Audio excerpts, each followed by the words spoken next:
Hello, Gowri Bhargav. Thank you so much for coming and telling a story to us. Please tell us a little bit about your work and please tell us a story. Yeah. Thank you very much, Eric, for giving me the opportunity to share a story today. I'm Gowri Bhargav, a storyteller from Chennai. I'm a certified storyteller from Kathalaya Academy. I've been telling stories for children, especially around India, for school children. So, yeah, I would like to stop my introduction with that. So, let me move to the story. Today's story that I have chosen is the life story of Sri Purandara Dasa. So let me just begin. Now, Chennai is a hub for Carnatic music lovers. Carnatic music is a traditional form of music that is especially prevalent in the southern part of India. It is widely practiced, it is learned, and even taught. And especially in the month of December, Chennai is abuzz with activity. People from around Chennai, around India, and all over the world visit Chennai to listen to the musical concerts that happen. Now, you must be wondering why I'm talking about all this. It's because the famed Carnatic music. Do you know who the father of Carnatic music is? It's none other than Sri Purandara Dasa, about whom I'm going to be talking. Now, before I give little more introduction, let me just sing a small song that he has composed. वेङ्कटाचलनिलयं वैकुण्ठपुरवासं वेङ्कटाचलनिलयं वैकुण्ठपुरवासं पङ्कजनेत्रं परमपवित्रं शङ्खचक्रधर चिन्मयरूपम् वेङ्कटाचलनिलयं वैकुण्ठपुरवासम्. Now, this is one of the famous songs composed by Sri Purandara Dasa. He was a poet and composer from the 15th century. But who was this Sri Purandara Dasa? Was he inclined to music and spirituality right from his young age? If not, what was the event that led to his transformation? So, I'm going to be talking about that. Now, moving on to our story. Purandaradasa was born in 1484 in a small village in Karnataka. And his father was Varadappa Nayaka and mother was Leelavati. And Purandaradasa received formal education in the field of Vedas, Upanishads, and music. However, he did not show any inclination towards spirituality. And at the age of 16, he got married to Saraswati Bai. And soon, after 4 years, around when he was about 20, his parents expired. His father was a jewelry merchant and also a pawnbroker. Now, he took great interest in this business and he became a businessman himself. Now, he was very interested in it and very soon amassed a huge amount of wealth. He did not show any inclination towards God or spirituality. And he was also known to be a very miserly person.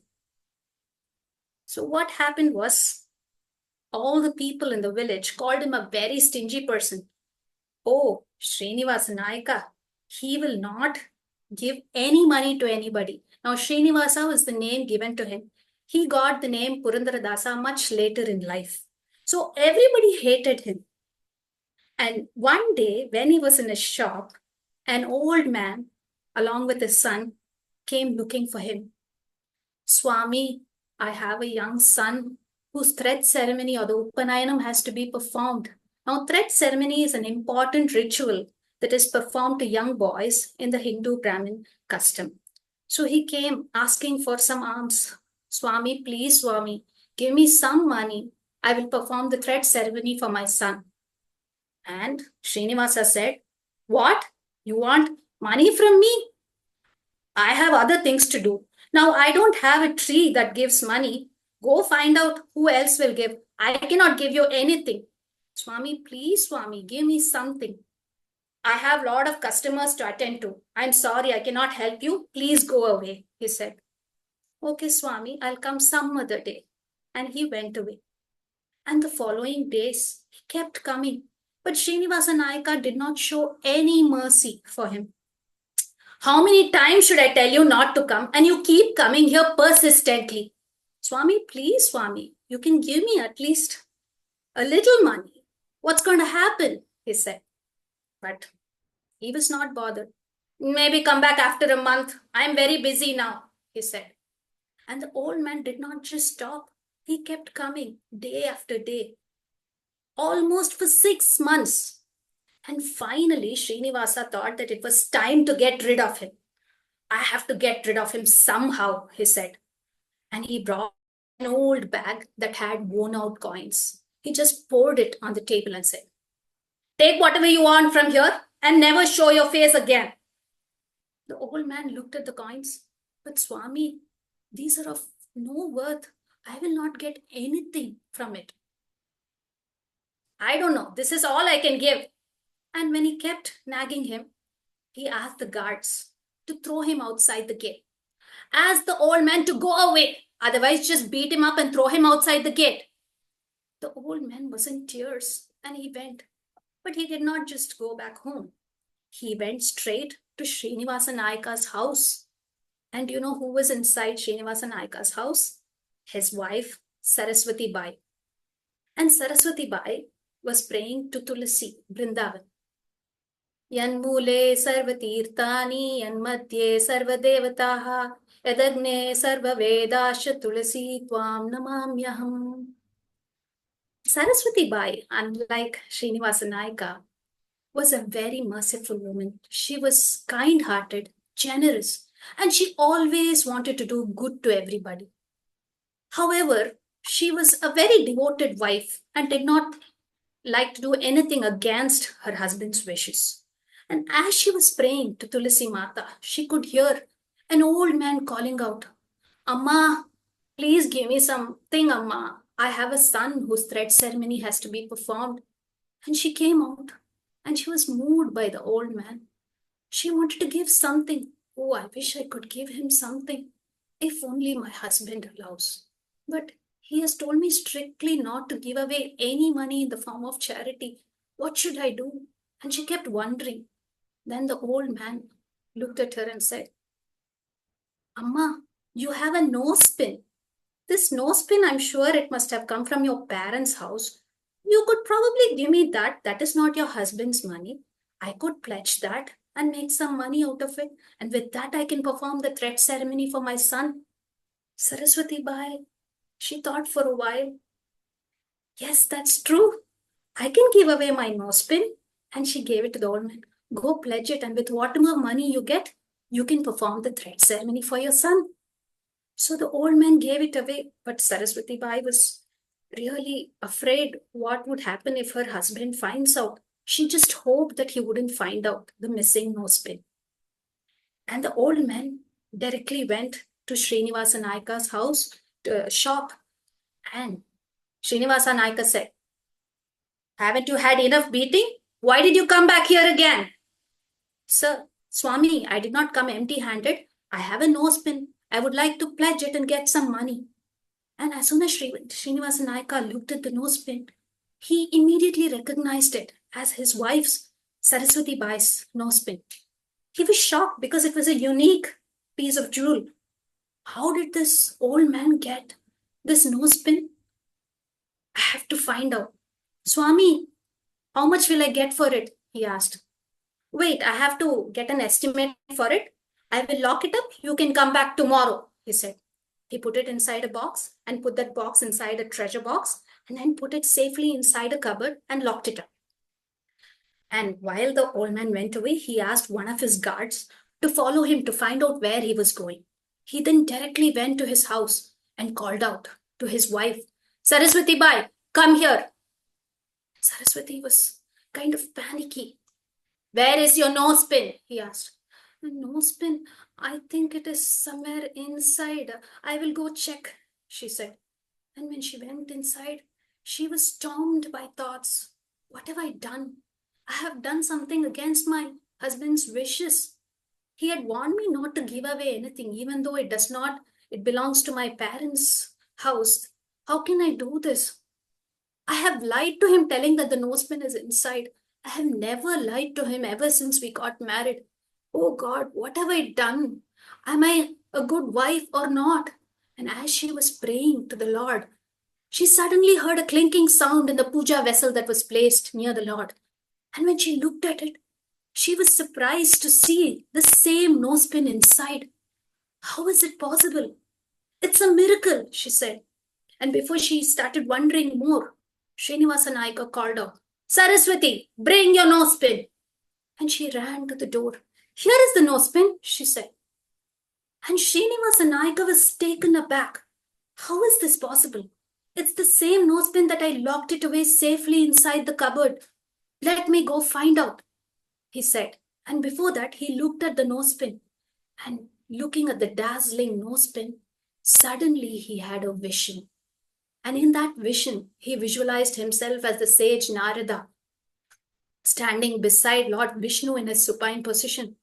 And Lord Vishnu says, Sage Narada, you will be born as a mortal in your birth, and you will spread the message of God by composing many songs. And the vision stops and he jolts back to the present. Can it be true? And if it is true, what a worthless person I've been all my life. I've always been behind materialistic pursuits. But is this life? And as he was wondering, suddenly the guard whom he had asked to follow the old man comes running. And he said, Swami, that old man I followed, he went near the temple and all of a sudden he disappeared. And during that moment, Srinivasa Naika realized that the old man was none other than the Lord himself, who had come persistently knocking at the door for 6 months to make him realize what a bad person he was and how he had to reform himself. And during that moment, so many changes happened within himself. He told Saraswati Bai, I have been a worthless person throughout my life. It's time I change. It's time I use my wealth to give away charity, to help people, and not just accumulate wealth. And from that day, slowly, he started helping people, giving away his wealth. And he did that for some time. He had 4 sons. And slowly he renounced everything. He did not want a palatial house anymore. He did not want his silk clothes. He did not want any piece of jewelry. And he also was on a pursuit to go to a guru to get more knowledge. And that is when he met sage Vyasatirtha. Vyasatirtha was the Rajaguru, that is during the Vijayanagara period. And he went to him, and after that, his journey was towards spiritual enlightenment. And he also composed many songs in the sense, almost 4,75,000 songs. Of course, only a few thousands are available now. And most of his songs did not just talk about gods, goddesses, and their adventures and pastimes. He also used his songs to reform the society. He was totally against caste system and he did not believe in gender inequality. So he spread a lot of profound truths through his songs. And most importantly, all his songs were mostly colloquial that was easily understood by the common masses. So this resonated with the people and all the people loved him. And even today, his songs are being sung by so many people who are lovers of Carnatic music. And not only that, he also formulated the basics for Carnatic music. So these lessons are being used even today by teachers and by students. The Swarali Varsas, Janti Varsas, Alankaras, Geetam, all this is used as the base to learn Carnatic music. The later Aitran Dasas and saints also have been using his teachings to teach the people Carnatic music. And so this is the story of Purandara Dasa. And the same Srinivasa Naika, who once used to refuse to give away charity, now held the humble tambura to sing songs in praise of the Lord. And the neck that adorned jewels now wore the humble Tulsi Mala, and the body that always wore silk clothes just wore the humble cotton dhoti, and he wore the anklets, and went from one street to another singing songs in praise of the Lord. He called himself the Haridasa, or servant of God. He believed in complete surrender to God to attain salvation, and he also preached the same. This resonated with the masses a lot. So I would like to end the story by singing a song composed by Purandaradasa, who says that complete surrender to God will help you in attaining salvation and also help you to grow in the path of spiritual enlightenment.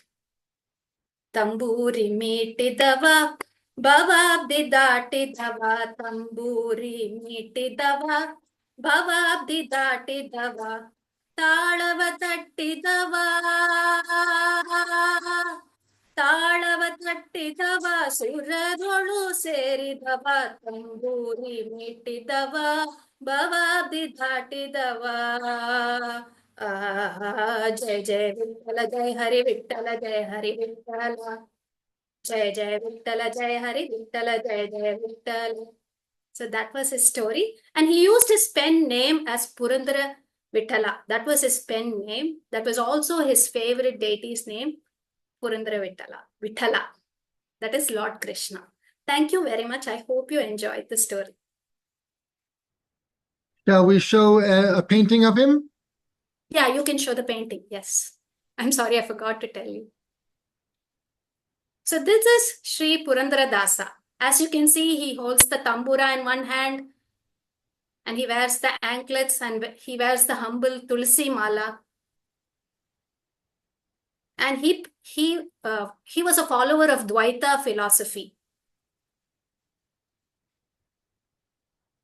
Thank you, Eric. Very good. Okay, so what facilitated the breakthrough that he realized that the old man who was asking for money was really the god? Yes. And also that there was that second nose pin. Yes, that's right. So a nose pin is something very near and dear to a lady, right? Gets Yes. her own thing, and often passed down from mother to daughter. Yes, that's right. And in the story, she felt that it really was not her husband's; it was hers. Yeah. And at that moment, she had the impulse to give it away, but later she repents. But however, it was all to teach a lesson to Srinivasa Nayaka. Mm-hmm. Anyone? Any comments, questions? Your acting was wonderful. Thank you. The way you had people, you had the old man asking for money, and then he wouldn't give money, and the way all the characters spoke to each other, you acted them out very well. Thank you. Thank you, Eric. Anybody else? Any thoughts? Yes. Thanks, Gowri. I have heard Carnatic music a lot of times, although I don't follow it. I don't understand much. But it's good to know how it all started. And I've never heard this story before, never knew this before. So thanks for the information and lovely story. Thanks a lot. Thank you so much.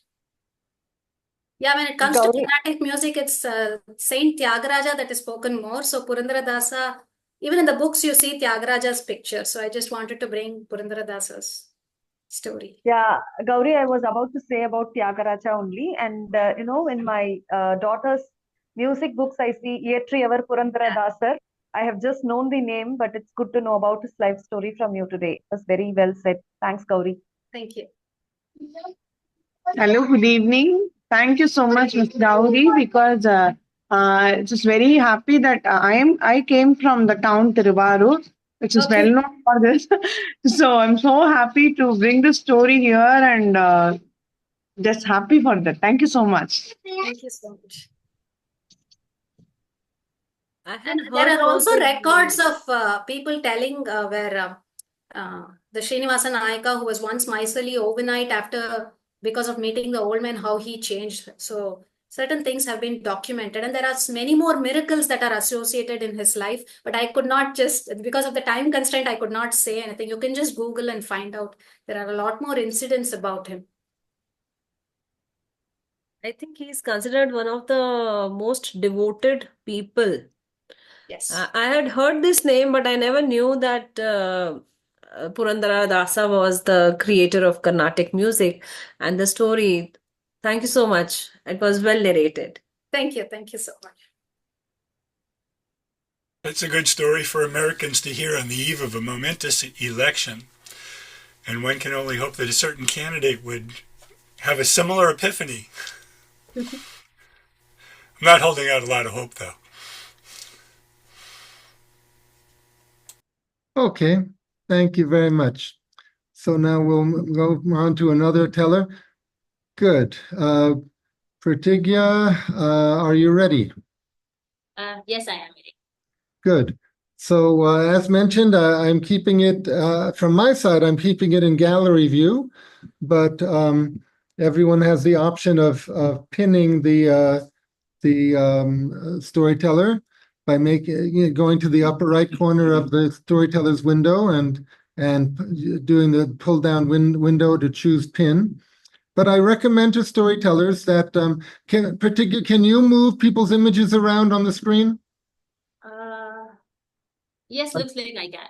By clicking on their image and keeping the click down. Yeah, so I recommend moving someone who seems like a good listener, moving their image to the top center and using that person as your primary listener.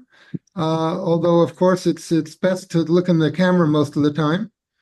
In a theater, in a hall, when we're physically together, the person front row center it is seen, especially by the performers. But in Zoom, it's top row center, not front row center. The front and top, I guess, are similar.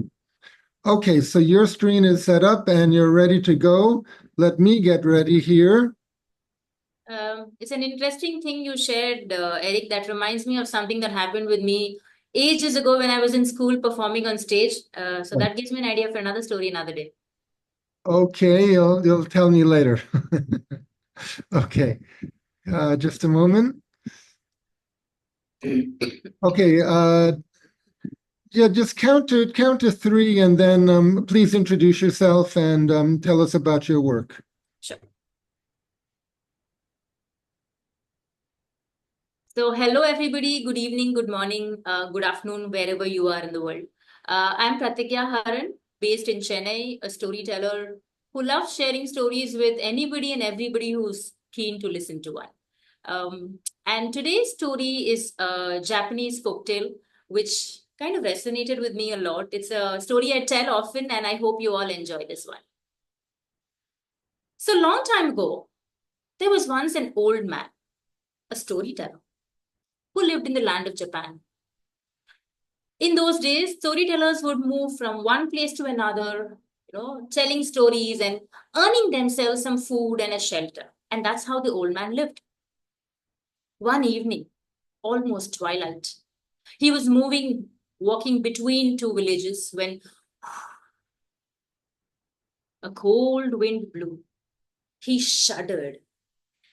The bones within him shook. And he realized that he's very, very cold. And he also realized that if he did not manage to find a shelter that evening, he may not see the sunrise next day. And hoping and praying that he'll find a shelter somewhere, he tried to walk a little bit faster, as fast as his old legs could take him. And as he walked far away, he noticed a building. A little smile broke on his face, and he quickened his steps. As he came closer to the building, he recognized it, and so he froze. He did not know what to do. Deep in thought, not sure if he should take a step further ahead or not. She's frozen and standing there, and suddenly he got an idea. And once again, with a smile on his face and a little bit more of confidence, he walked up to that building and knocked at the door. Now, this building was a dojo. A dojo is a samurai school where a lot of kids, adults, kids, teenagers are sent to stay and learn the martial arts. And he knew that here it will be a little bit difficult to earn a shelter. As he knocked at the door, a little boy opened the door. He looked at the old man and he said, "Grandpa, what can I do for you?" The old man looked at the boy and he said, "Please go inside and tell the samurai that I'm here to invite him for a duel." The boy broke into a laughter, but he controlled himself and he said, "Grandpa, why the samurai?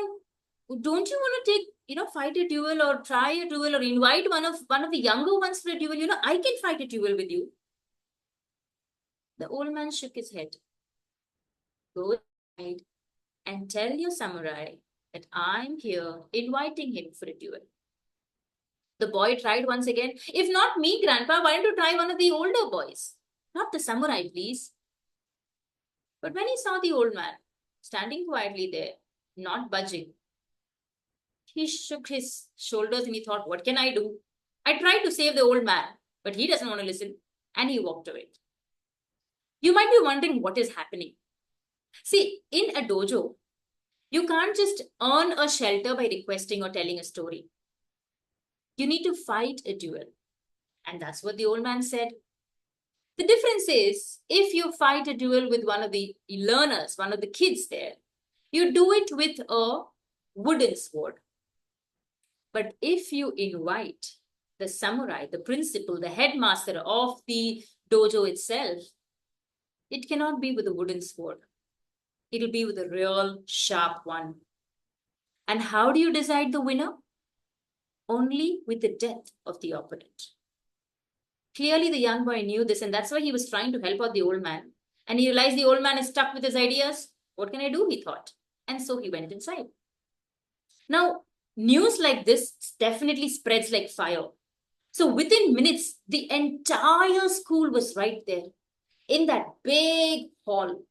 All four sides, the kids were sitting, waiting, watching, wondering what is going to happen. And right in the middle was the old man, the storyteller. The samurai came, facing the opponent. And then he nodded to one of the boys. The little boy rushed inside and he brought a katana, a sword, for the old man to use. He offered it to the old man, but the old man once again did not budge. He tried to thrust it further up, but the old man did not even look at the katana. The boy stood there confused, not knowing what to do. He just placed that katana at the old man's feet and he quickly went back to take his seat. He wanted to watch what's going to happen. The samurai patiently waited for the old man to pick up the katana, the sword, and start the duel. But the old man did not budge. Finally, the samurai lost patience and he bowed down and he pulled out his katana from his own obi.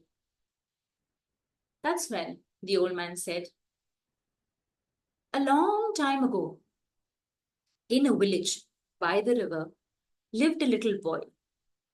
He spent hours sitting by the river, watching the waves on it, the ripples that were created when a little twig fell inside. The boy loved watching the reflection of the sun and the moon in the water. And what he liked the most was watching the fish. The colorful ones, the big and the small ones. Oh, he loved watching them. He could spend hours just looking at that fish in the water. One evening, while he was watching these fishes play around, jump here and there, he suddenly heard something. He looked around. Nobody. Once again. But he looked more carefully and it's the fish speaking to each other. How strange is this? I can hear them speak and even stranger, I can understand what they're speaking. And he listened more carefully. And as he listened, he understood what the fish was saying. The bigger ones were telling the smaller ones, oh, you have to be careful, you know. The nets are all over. The hunters are coming these days. The fishermen are going to pick you up and be very careful. And he smiled to himself, oh, just like how my parents are always telling me, be careful, be careful. And he listened and he listened and he listened. And that evening, that night rather, he went and told all his friends about this. And they had a hearty laugh, just like our parents, huh? And this became a routine. Every day he would watch the fish, listen to them, listen to their stories, and come back and tell it to his friends. At times it was how about a big fish managed to escape the net. At times the stories were about how the water was cleaner and sweeter upriver than down. At times it was about how one of the younger fishes were playing and fooling around with their friends. At times it was this, at times it was that. Oh, it was always something interesting which all the kids loved, completely loved. And that is when the samurai came down to his knees, bowed down, put his katana, and said, I accept my defeat. The whole school erupted. How is that possible? There was no duel fought at all. How can you, our teacher, our samurai, say you've lost it? The old man had a smile on his face, and the samurai stayed where he was. The kids continued with their grunt and they said, how is this even possible? Can't you see the katana is still on the floor? The storyteller, the old man, has not even picked it. No duel was fought. How can one person be a loser and how can you ever be the loser, sir? The old man made the samurai stand up, holding his shoulders. The samurai looked around and shushed the kids.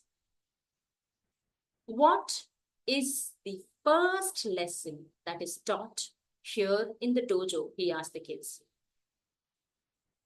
They all looked at him, staring, not knowing what to say. For a samurai, for any warrior, for any person to become a good warrior or samurai, it's very important to stay in the present. Be alert. Keep all your senses at control all the time. And what did this old man do? He took me far away to a land of mountains, of fishes and kids and stories. Any second, any moment, he could have taken the katana and slain me. So don't you agree? He has gifted me my life by not killing me. And that is how the old man earned his shelter at the dojo that night. A warm, cozy bed and delicious food. Thank you very much.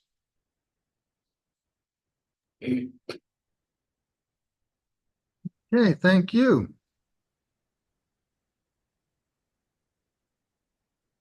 That's a very satisfying story. It is for a storyteller. Yes. And I think keeping in mind with what is happening all across the world, especially in the politics in India and US, how stories can play a strong role in, influencing people.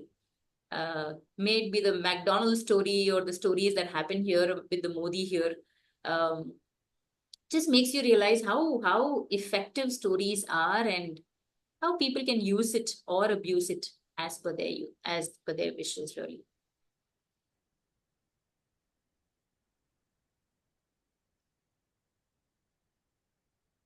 Yes, when we listen, we become entranced. There is a phenomena called the storytelling trance. Mm. The story listening trance. I wrote an article about that a long time ago. You can get it from my website. Mm-hmm.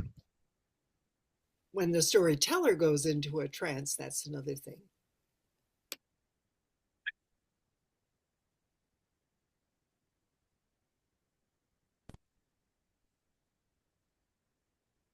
It does seem a little harsh that, that it has to be a fight to the death. But I guess we can kind of take that symbolically.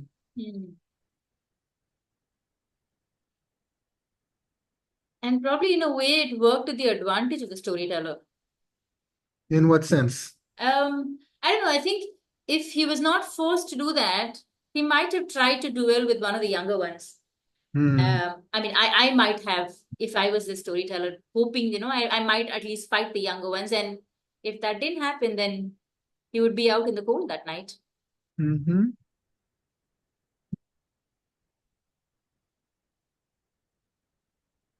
Good. Okay, well, any other thoughts, or shall we move on? Very good. All right, well, particularly, you're telling in a very relaxed, energetic style. It's wonderful. Thank you, Eric. Okay, Mona, are you ready? Yes, Eric. Okay, just a moment. Okay, please introduce yourself, tell us about your work, and please tell us a story. Good evening, everyone.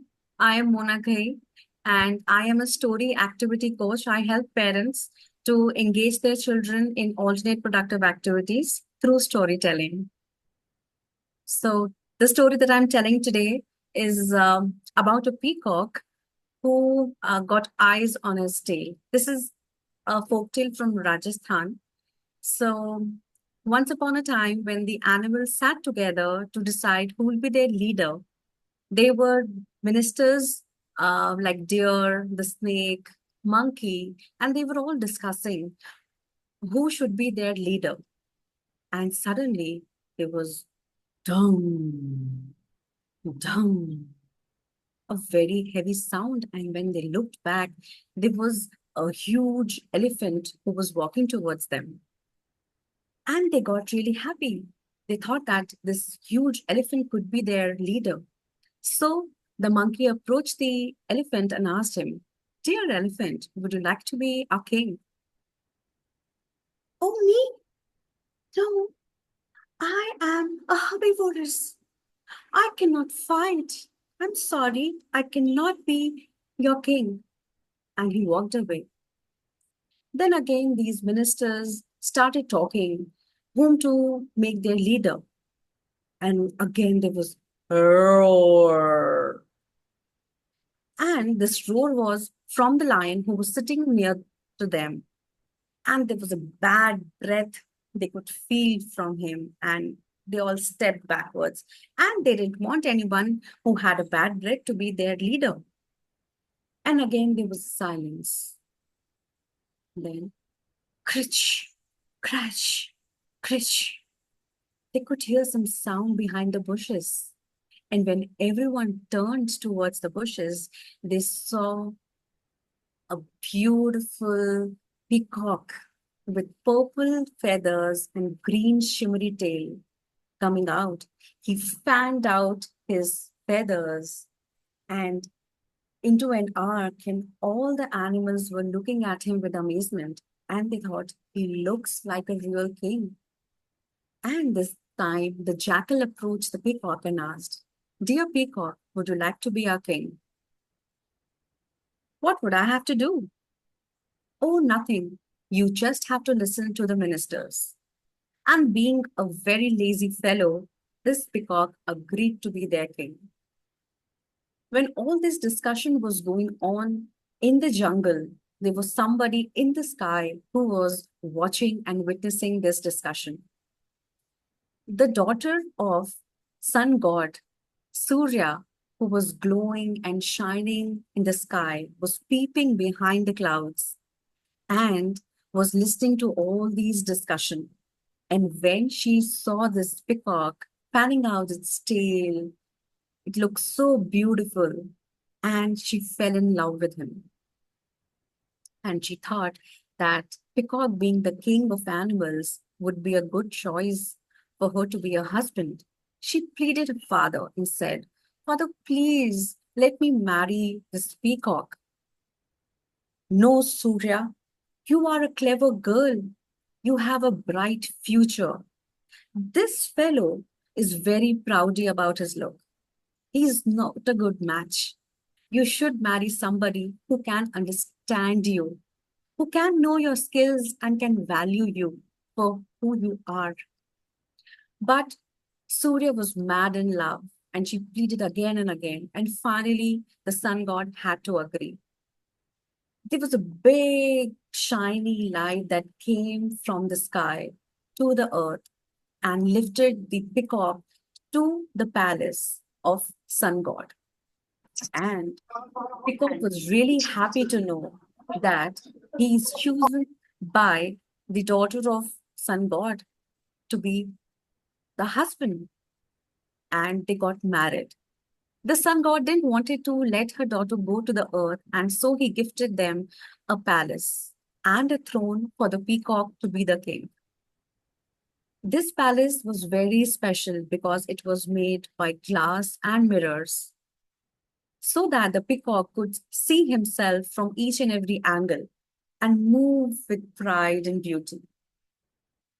Surya was a very kind and generous girl, and she wanted to please her husband because she was longing for that love which she felt for the peacock. She cared for him. All the helpers in the palace served real good food to the peacock, and Surya cleaned the palace, polished the glasses so that the peacock would feel good about himself and could feel comfortable in the palace. Time went on. The peacock had become more fat and lazy. One day, the sun god decided to visit his daughter. And when he went to the palace, he saw this fat-looking peacock sitting on the throne, fanning his tail, and there was a sack of cloth that was kept near the throne. And when the sun god saw this carefully, he was shocked.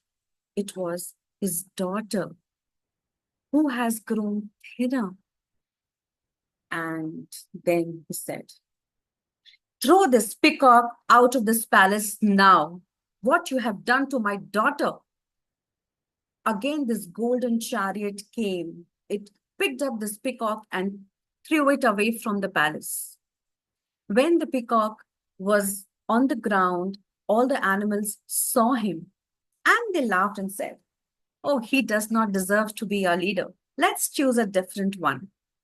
Sun God is such a generous person, is a wise fellow. And when he is being thrown from his palace, then definitely Peacock is not the right leader for us. And the animals left this peacock on the ground and went away.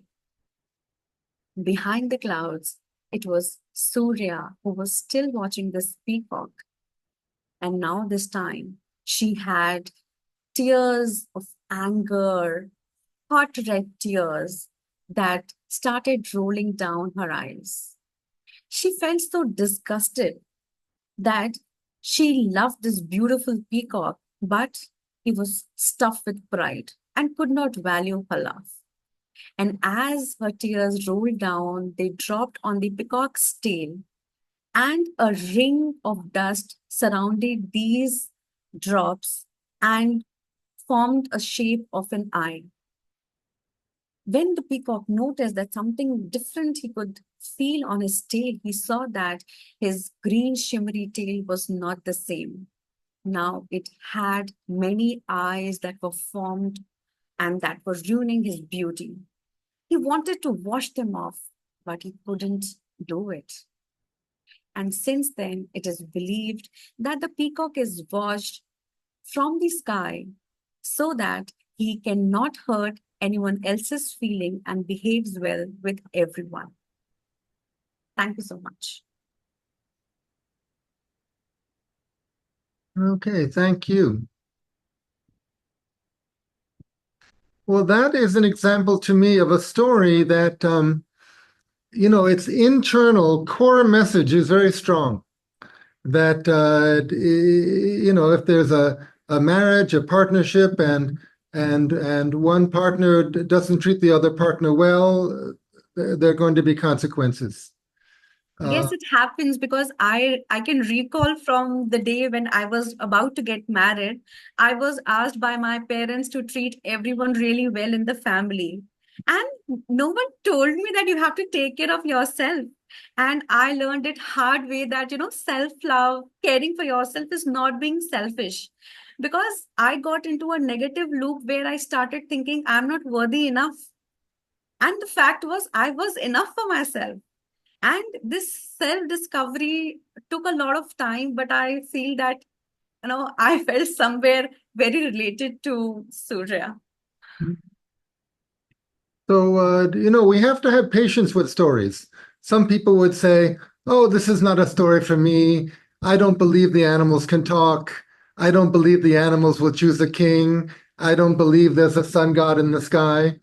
But those are all just the external trappings, the external kind of costume of the story. The real internal core of the story is the story about the arrogance of one partner and how it comes back to hurt him. Yes. So according to the story, the eyes that develop on the peacock's tail are not beautiful, is it?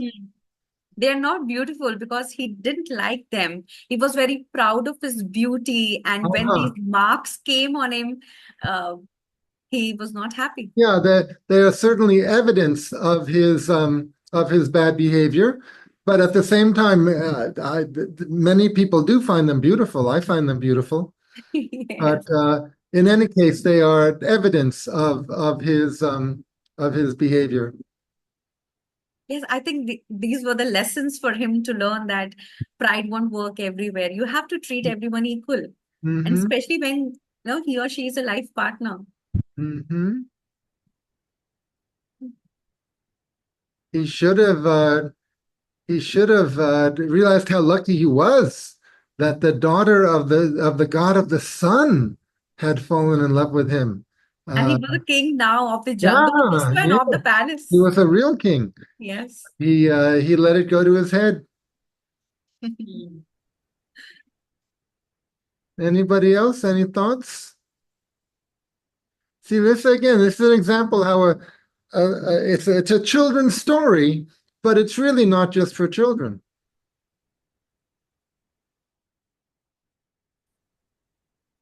What are you saying, Fran? Most animal per means it's the stories that explain why the animal is the way it is. Let me see the chat section there.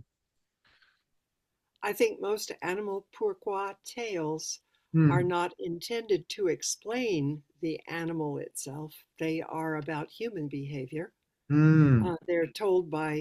They were told once upon a time by people who knew the animals well and knew that that would not be a true explanation of the animal, and they didn't intend it to be. They just intended when you see the eyes on the peacock tail, you remember this lesson about human nature. Mm-hmm.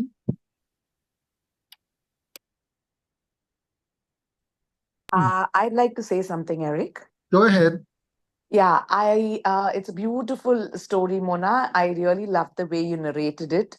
I felt that the parallel meaning, like, similar to the peacock, in life, human beings, we also, when we go through a great time, like when we are having the ride of our lives, when we are on the top of things and the best of things happening in our lives, we tend to become arrogant without knowledge, without being aware and mindful.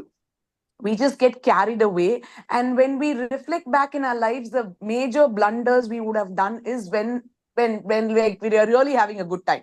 It's like you become careless of what other people think, you become mindless of other people's feelings. You are so excited about what's happening in your life, you're so absorbed, self-absorbed, that things are going so great. You tend to become careless, take it for granted. That's what I feel. You take it for granted. That's what I got from this story. Thank you.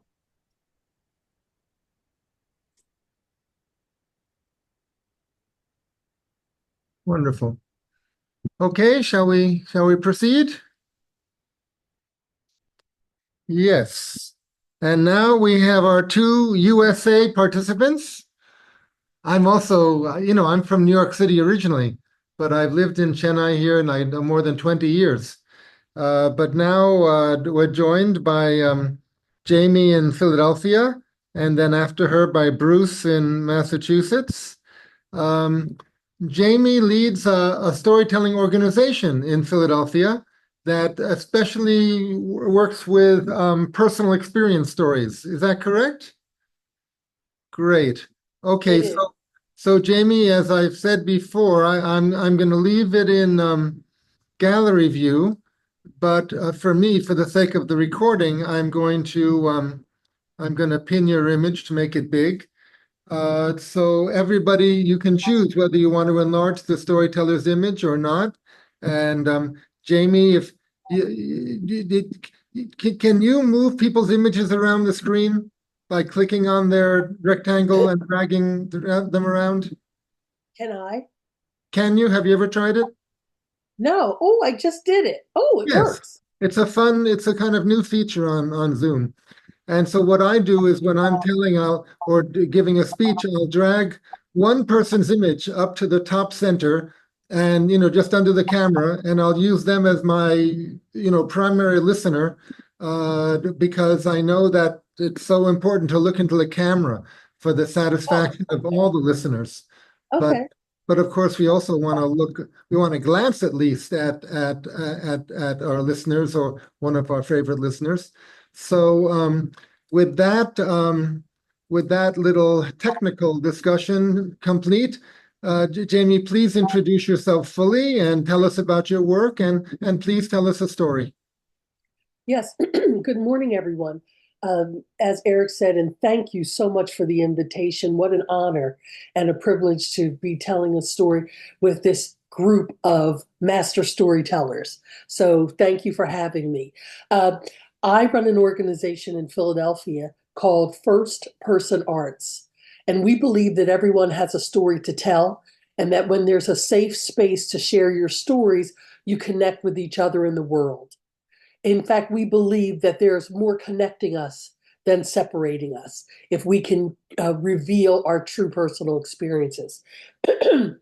So we conduct about 75 events every year, and we have the first American festival that exclusively deals with true personal stories told across all platforms: podcasts, documentary film, live events, memoir, etc. I will say that I prepared a story today, and I need to ask your permission if I can tell it, because for me, stories for adults by adults, I I am developing a new story that is deeply personal to me, and it does involve mature themes such as addiction and uh, uh, uh, domestic violence. And I want to know if it's okay for me to share such a story with this group, because I've heard the folk tales that have been told, and I don't want to create an unsafe space for anyone. May I? It's fine with me. The title of this series is Storytelling by and for Adults. And I Okay. believe of the 23 people tuned in right now, all are adults. So it's fine with All me. right. All right. So here we go. And thank you. I pray this brings value. So I'm a child of the U.S. Civil Rights Movement. I was born 24 days before Minister Malcolm X was assassinated in front of his wife and children at the Audubon. I was a toddler when Martin Luther King Jr. was assassinated at the Lorraine Hotel. And in 1968, when dreams were king and our kings were beheaded, we also lost my mommy. My daddy shot and killed her. Her death opened up this burning, unfathomable emptiness in our family, especially for my Uncle Jimmy, because he was there when it happened. So I was just 3 years old, a child, standing knee high and wide eyed, watching my colored world reeling headless and drowning in its own grief and despair. I came to live with Granny, Uncle Jimmy, and my cousin after that, and we filled the emptiness with silence because Mommy was a subject no one was willing to talk about, not even to a little girl desperate to know where her mommy was.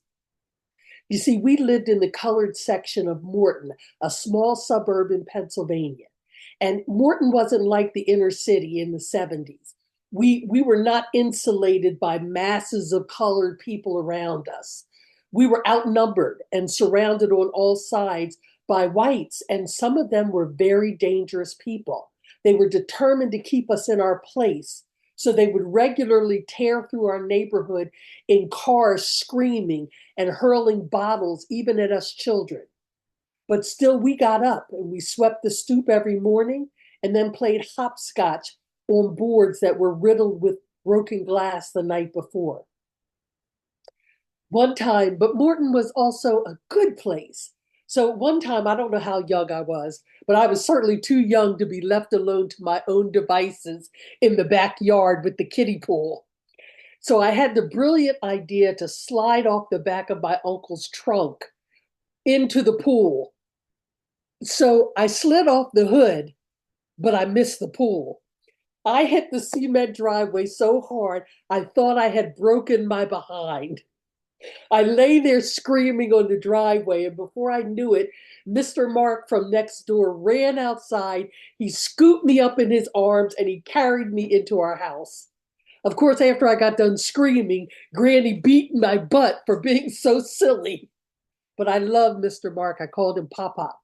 This was where I grew up. It must have been Sunday after church. The whole family was parading out to our big car parked across the street. And the line of houses behind our car is dusk lit.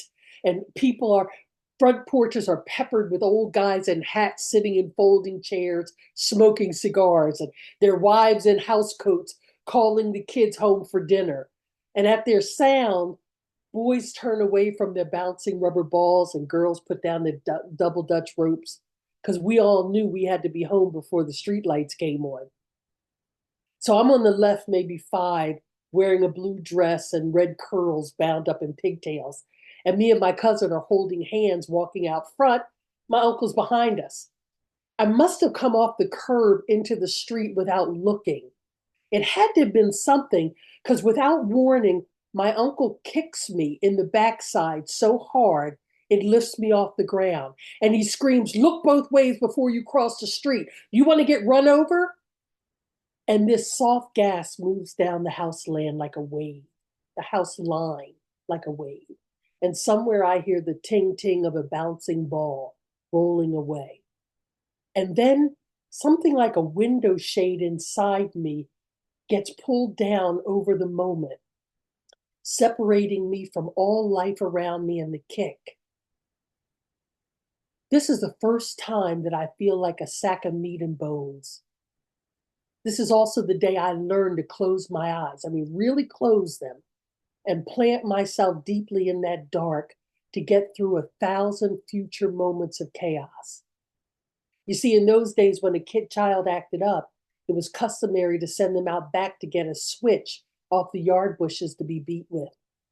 But belts, ropes, walking canes, wooden kitchen utensils, hands around throats, and kicks were also used even on little girls.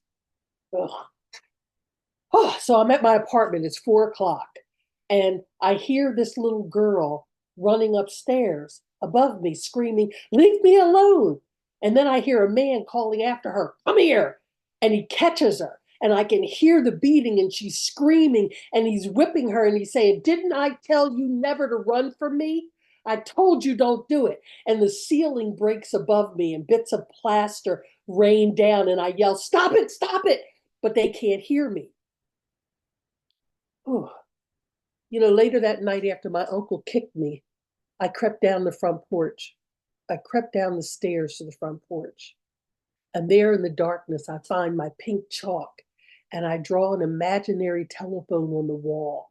And I pick up the pretend receiver and I press the numbers to make a secret call. After a few minutes, I believe she's on the line. Mommy? Mommy, are you there? Where did you go? Please come get me. Uncle Jimmy is mean. I don't belong here. I'll be good, I promise. I'll wait right here for you. Hurry up. And at that moment, a strong night wind brushes up against the house like a rebuke. And I drop the pretend receiver and hide in the corner of the porch, curled up like a ball.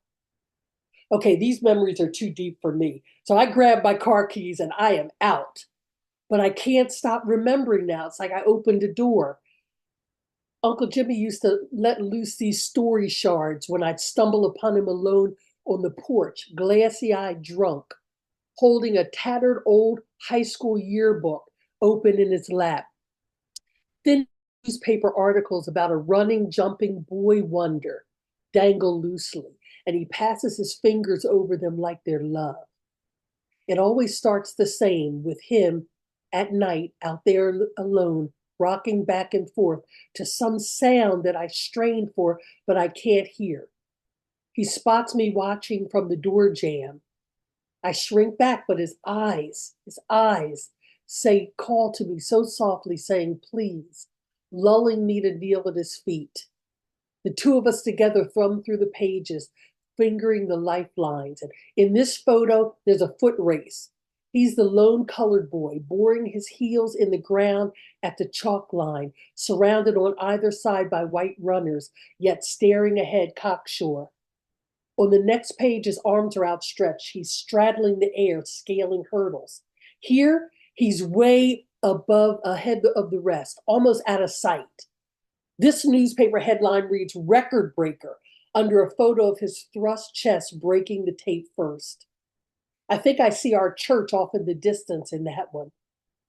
So he's swaying now. This sway sound, I think I can hear it too. It's church bells. They're ringing for him, calling to everyone, chiming his name, and the bells crescendo, and he's hearing them, and I'm hearing them, and we're dancing, just the two of us. Then the bells, those ringing, clanging, majestic church bells slow.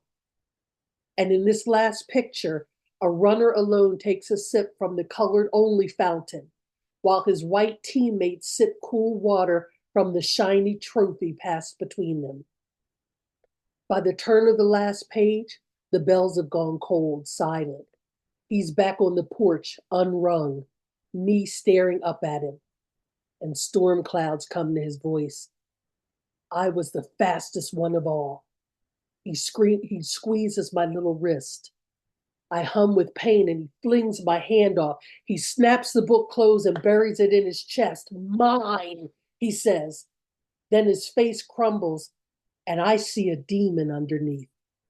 I run into the closed eyes of the house, but I know it's hopeless. After all, he's the record breaker. I'm outside a bar now. It looks full. Well, why shouldn't it be? It's 5 o'clock, happy hour. Let's all be happy. So I take a seat at the bar, Courvoisier with a Heineken chaser man, and I spot somebody at the end of the bar. 30 minutes later, I'm half of two shadows grinding on a stained sofa in the corner. My courage rises inside me, and I say to this stranger, would you love me always? Please? But the stranger only speaks in haiku. He says, I don't want to be your river, just a blade of grass dancing in the breeze. You know, I'd have come to my Uncle Jimmy 1,000 times more just to be with him while he's smiling and the bells are ringing. I must be an idiot. It's 8 o'clock now and I'm pulling up at Bally's Casino. Its front door breathes me in. The scent outside the door smells like a vacation. I sit down at my favorite slot machine and I pull the lever and I repeat my mantra. In a red 7 drops. Jesus, a second red 7 drops. A deep inhale, flood of dopamine, waiting for that second final 7 to drop. In Jesus' name, 7 nothing. All night long. My paycheck's gone now. A lady sits down next to me. In less than 10 minutes, she hits a jackpot for $17,000. That's the amount of money I've lost over the years. 3 o'clock, I'm driving home, 70 miles an hour, staring too long at the guardrails on I-95. 3:30 a.m., 433 unread emails, 79 voicemails, and my bank account is at $1.53.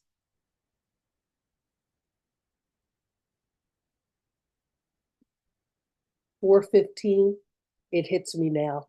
I'm broke with 2 weeks to go, pounding on the mattress. How could you do this again? You don't have the rent again. How you going to pay that? And the car note, you loser. I pray. I prayed then too for protection. You see, Uncle Jimmy's beating the floor down there again, terrorizing us. But I'm 16 now. I'm going to go to college. A life away from here is in reach. I go charging down the steps at him. Old mother is too slow to stop me this time. I'm on the landing, now standing behind the head of the dining table, breathing hard. He rounds the corner of the living room, glassy-eyed, the stench of vodka preceding him, and he takes his place at the other end of the table. We love you. We don't deserve to be treated like this, and I'm sick of it. He picks up a chair, swings it overhead, calls me a motherfucker, and leans forward, threatening to throw it. With clenched fists, I say, do it. He staggers backwards, tears running down his face. He says one thing: you look just like your mother. He releases the chair, then places it, and then disappears into the living room. We never speak about this again. For 2 whole weeks afterwards, he's sober. It was that easy, right? Then on the 4th of July, he went fishing with some friends. He caught a large fish, but the fish must have jumped the hook because he went out to the water to get it. And when he did, a big ship went by, sent a wake barreling at him, turning knee water to sea depths. I'm remembering this at the slot machine, pulling that lever, 7-7-0. You know, there comes a time when you look around the casino floor and you know you will never, ever win again, but you can't stop. Why couldn't he just stop? Why couldn't he just stop? Why didn't he love us enough to stop? Why didn't he love me? What did I ever do? Why can't I stop? Why can't I love me enough to stop? You know, if I was there when he was drowning, I would have jumped in the water to save him, but I couldn't save him. I'm standing in line again to withdraw more money to play. In my mind, I'm saying, stop, just stop. But I know I can't. Then I look up in the mirror that's hiding a camera above the cashier, and I see myself drowning. I couldn't save him. They say the first step is to recognize you have a problem. That was the moment for me when I looked up and saw myself standing in line. Every step toward the cashier, I'm screaming louder at myself. That was the moment I opened my eyes.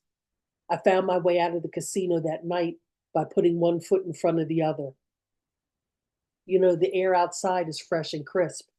I filled my lungs with it. That was the beginning of a new life for me. The man I grew up with was in pieces before I even met him, torn apart by his own demons. But here's the thing. I've lived long enough now to have held my dreams in my hands like crushed flowers. I've been drenched out there in the front porch, alone in silence, heavy with the past. And I've known the sober vacancy that remains when the flickering, then dimming bells have finally stopped. I won't judge him for who he became. You know, the skin of our humanity is penetrable, so easily torn by the broken glass of lost dreams and hope and injustice. Uncle Jimmy couldn't have been a monster. It can't be that simple. His drowning saved me. No, if he's a monster, we all are. And that just cannot be.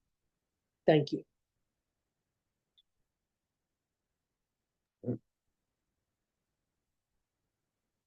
Okay, thank you. I hope that was okay. That was wonderful. So is that part of a larger piece? Yes, I'm developing that for a one-person show. So a theater production. So there's a lot more to it, but I wanted to try and stay within the time frame you gave me, Eric. I hope I Yeah. didn't bad. No, it's fine. The question is, where did you get the resilience? God. And this belief that there had to be something better. That there had to, and it was just ahead. And if I keep moving towards it, it's got to come. And how old were you when your mother passed away? 3. Ah, so 3. you didn't have much time with her. No. Hmm. Well, that's the glory and the mystery of that story for me. Where does the resilience come from? Was it easy to follow, or was it confusing at times? It's okay for me. I mean, the first section about the assassinations, the social issues, that was first, and then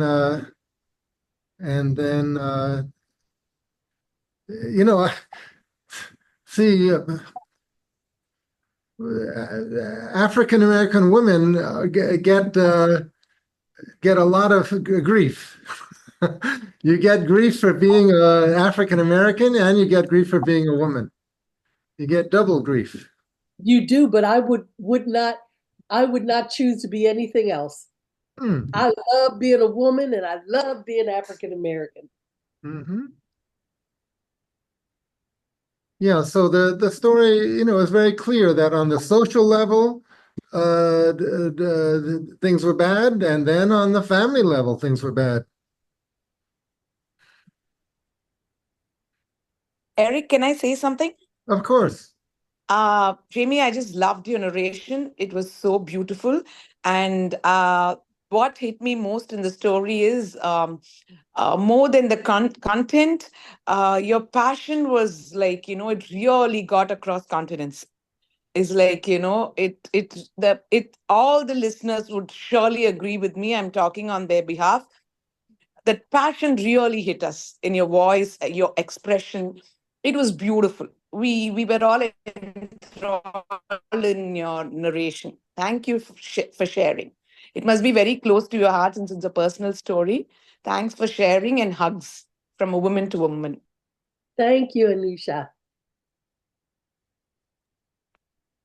Jamie, I found that very, very compelling and well constructed and articulate, and just remarkable that you've moved so far beyond wherever your head must have been at the time to where you are now.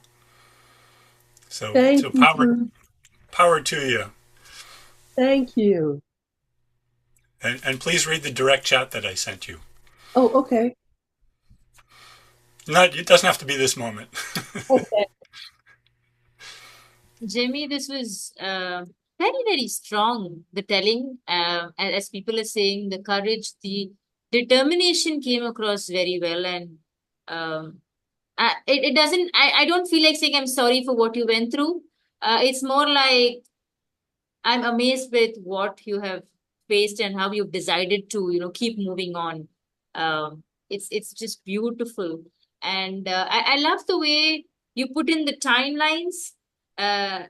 Although it sounded like it's the same day, it still kept moving back and forth, and thoroughly with you, every single word of it, and shuddering with the very thought of what you've been through. More power to you, more power to you. Jamie, I loved your telling and the flashbacks that kept coming to you. That shows how much the past affects the present, how much deeply it gets embedded in your brain, and because of which you are not able to move on further. So I love the way you narrated that, and how eventually we have to move on despite all the past struggles. So it was beautifully told, and it was really moving, and we could not take our eyes off your telling. We loved it. Thank you so much. Thank you. Jamie, this is beautifully told. I could actually see what you were telling. I could visualize that man hitting that girl, and I could feel it. It was it. I wouldn't say it was horrifying, but then it was so true that I could feel what you were saying. Thank you so much.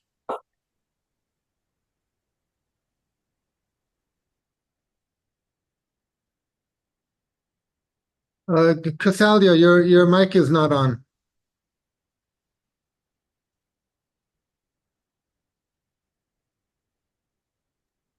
Yeah. Hi, Jamie. This is Kaushalya. First of all, my hugs to you. It was wonderful. One single word I can say, that resilience.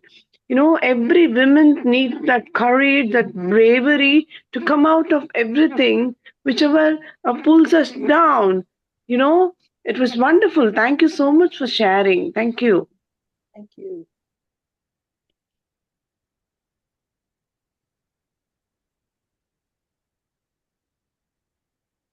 Okay, well, it's an honor for us that you did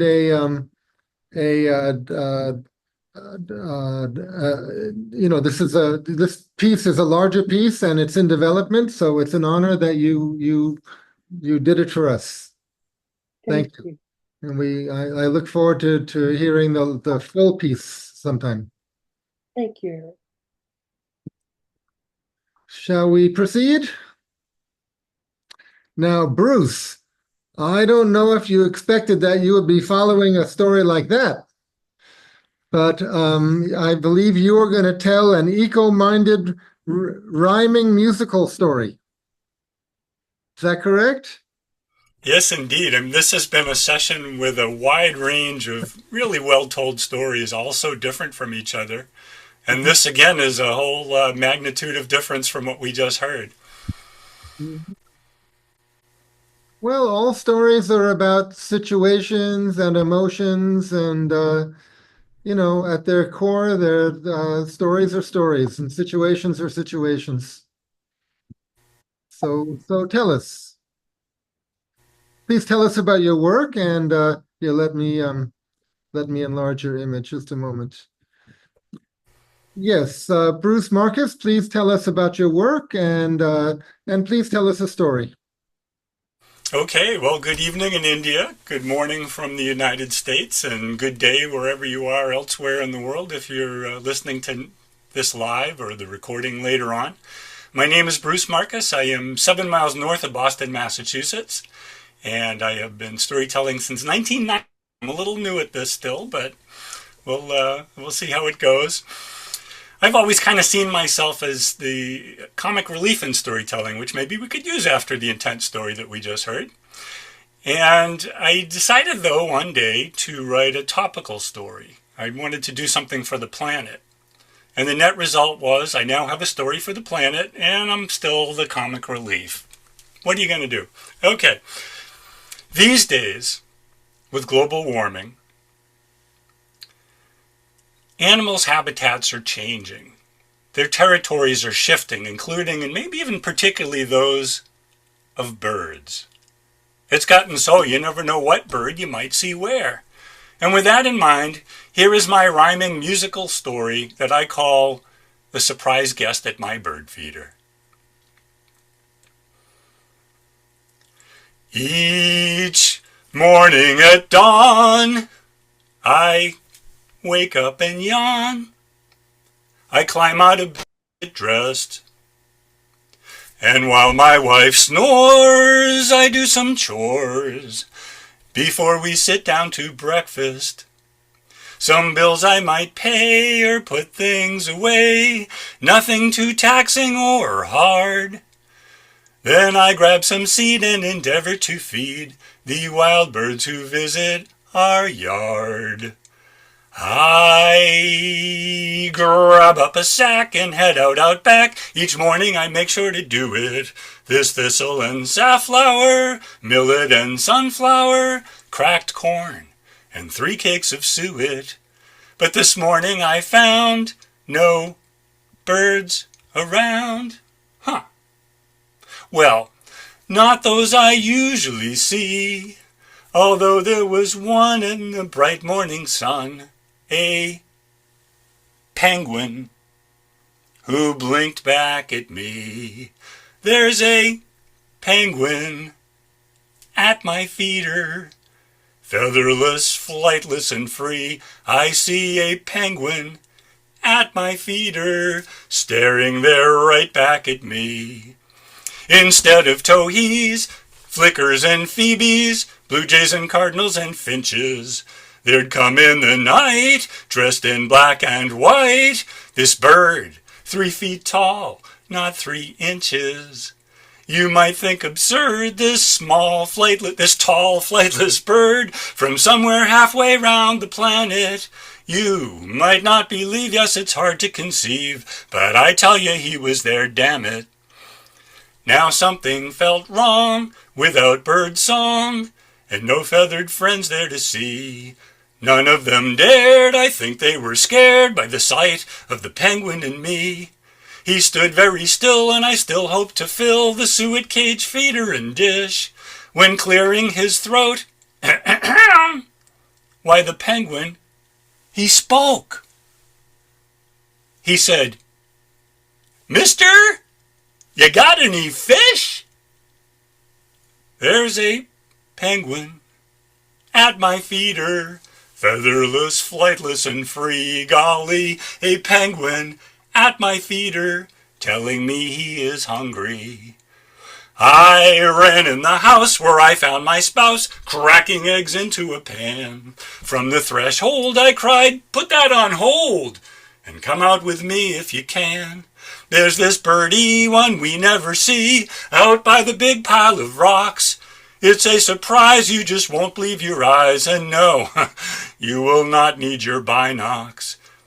Breakfast can wait, so don't hesitate, or you might miss out on this rare deal. Come have a look, and then you can cook our usual fine morning meal.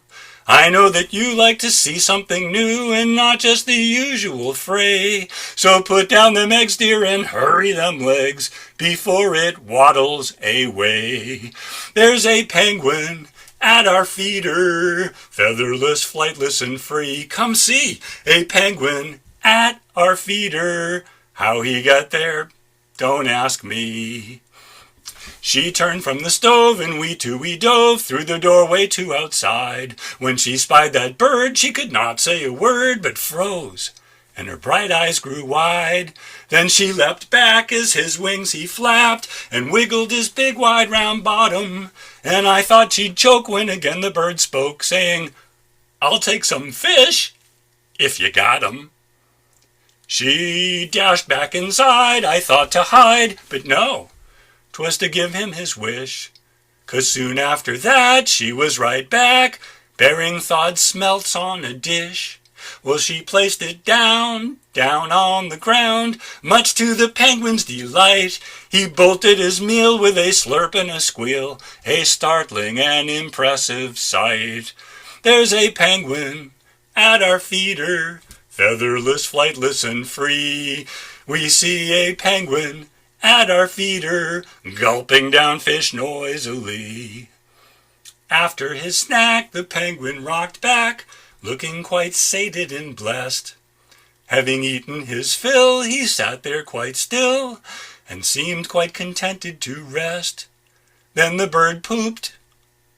Wow. Huh. And his eyelids drooped. But rather than drifting to sleep, he said, "Draw near, I'll explain why I'm here, and not hanging out on some ice sheet.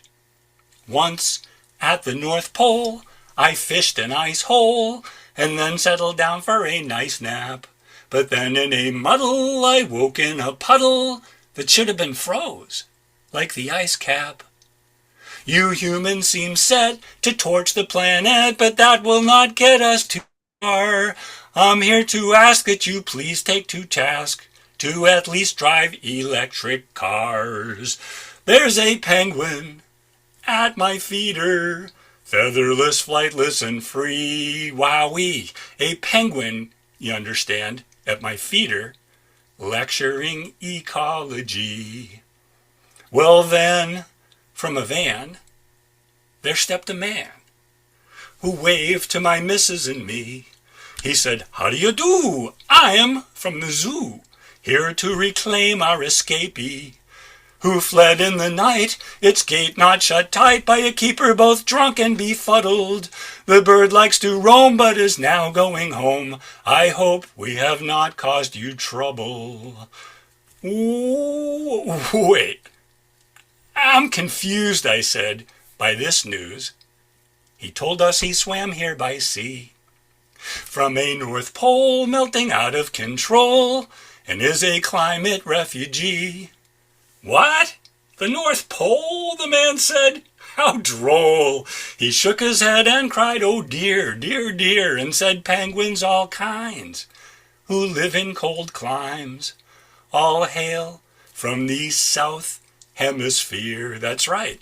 There's a penguin at your feeder, feathered actually, not featherless, that's another common misconception. Feathered but flightless and free, you see this penguin at your feeder is telling a made-up story. He added with care, that penguin there knows global ecology and how. But you'd be amazed, is zoo hatched and raised. And by the way, isn't a he. She's a big goof who's stretching the truth, yes, lying to you and your wife. I fear that you are as far from the zoo as she's ever been in her life. Well, now that you know, Bird said, guess I'll go back to my pen at the zoo. I said, glad you were here and you'll still be near. I promise that we'll visit you. And thanks for the warning about global warming, I told the penguin and man. Then I waved goodbye with a tear in my eye as she hopped up into the van.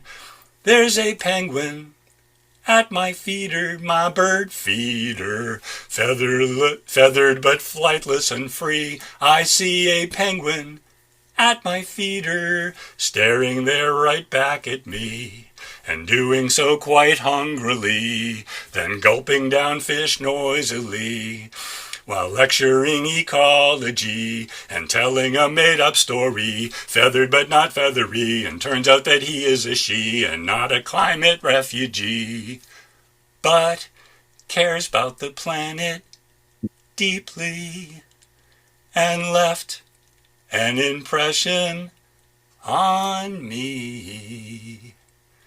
You can applaud if you want to, but I'm not quite done yet. Each morning at dawn, I wake up and yawn. I climb out of bed and get dressed. And while my wife snores, I do some chores before we sit down to breakfast. But this morning I found no birds around, at least not those I usually see, although there was one in the bright morning sun, an emu who winked back at me. Ding! The surprise guest at my bird feeder. Thanks. Thanks for listening. Well, now we want to hear about the emu. That's another That chapter. really, It does kind of scream that sequel. really I put a didn't smile. really intend one, but it does kind of scream that, doesn't it? No, I think I was going to say the same thing. I'm waiting for the emu one now. Amazing, Bruce. Just loved it, loved it, loved it completely. It's beautiful the way you put the message in a fun way. And oh God, I can see the Message? What penguin. message? I like that one. I loved it. Thank you. You put That a was smile to wonderful, Bruce. everybody's face and really loved the telling and thoroughly enjoyed it. Thank you. Rose, I enjoyed it to the core. This reminds me of the sparrows that are missing in India now, due to these houses and residential complexes, buildings, and all that. We miss those cute, tiny sparrows. And it reminds me of that, when I listen to this. Thank you for that lovely narration. I was like mesmerized. Thank you, Bruce. I think your sparrows are all over here. I get a dozen of them in my bird feeder at once. I'll send you some. Just want to add, I hope you are publishing it as a book, and I hope to buy it and have it in my hands someday. Yeah, somebody mentioned they thought it would make a good children's book. It would make a wonderful children's book. I would love to have children all over again to read this book now. It seems it was mostly memorized. Entirely.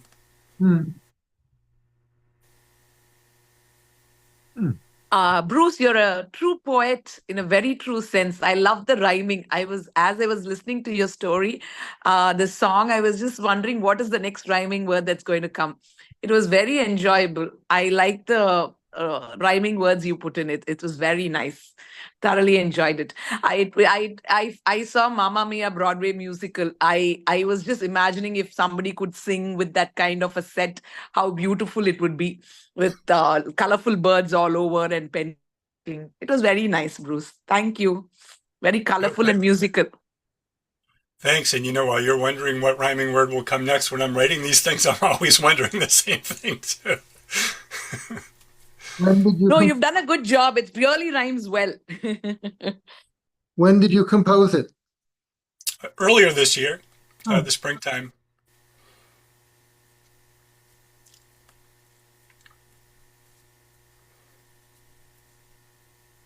Some of the rhymes were not actually rhymes. They were similar words, right? Wasn't there a warming? What was the word that went with warming? Was it warning? Warning. Yeah. So that is a rhyme. But I thought I heard one or two times where it wasn't quite a rhyme, but it sounded like a rhyme. Yeah, you'd be right about that.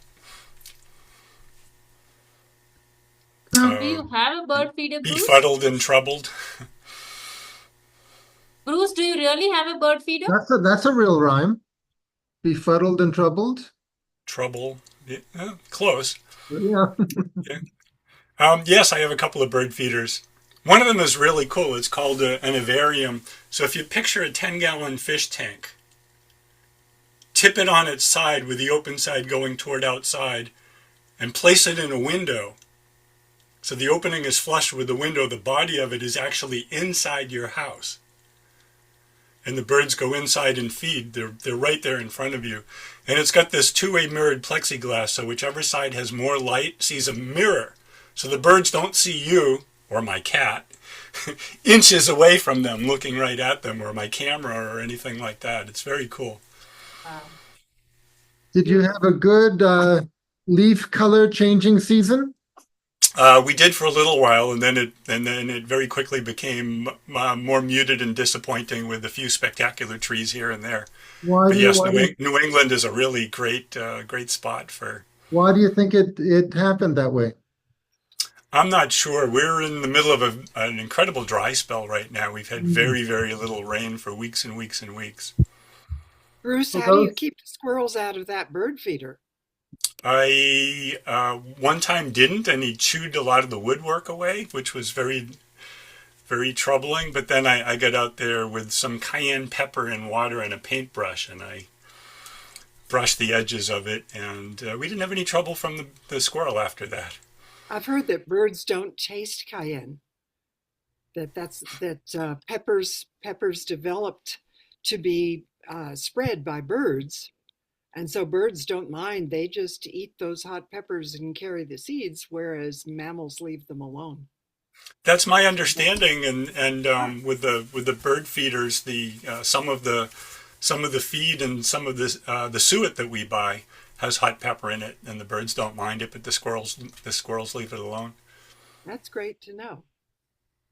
For those who don't know about Massachusetts, the Northeast, but especially Massachusetts, it's famous for the way the leaves change color in September, October, going from green to brown to orange to red.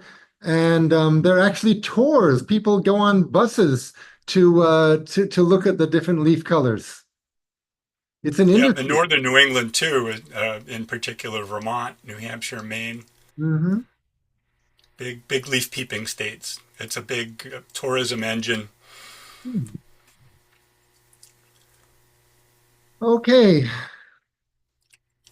Shall we say good night and good morning? Thank you, by the way, everybody, for listening and Thank for your you. comments. The sun Thank has you to finally all the come up here. storytellers. And this will be up on YouTube soon. And thank you, Eric, for making this session necessary. I mean, possible. It is necessary.